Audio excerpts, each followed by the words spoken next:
আমরা চলে গেছিলাম মায়ের আরেক সতীপীঠ, যার নাম হলো নলহাটি। বীরভূমের নলহাটিতে এখানে মা নলহাটেশ্বরী রয়েছে। মন্দিরটা খুব সুন্দর, আপনারাও এখানে গেলে আপনাদেরও খুব ভালো লাগবে। আমরা এসেছি এখন নলহাটি মায়ের মন্দিরে। আস্তে আস্তে আমাদের সন্ধ্যা হয়ে গেল।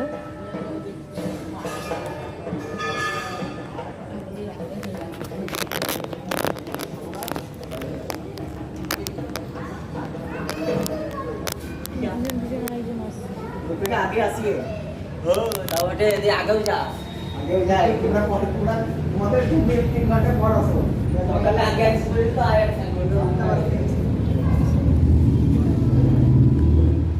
आगे बढ़ो कम सकाल उच्चारण करें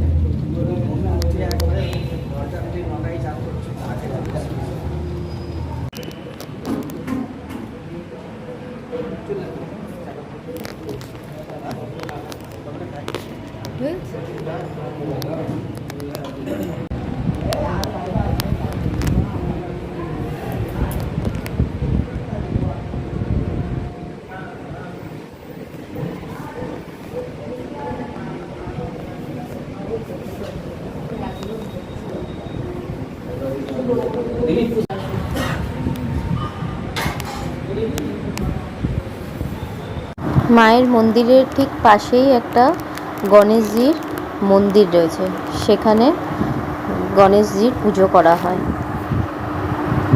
মনে হয়েছে গণেশ ঠাকুর পর্বতের মধ্যে দাঁড়িয়ে আছে।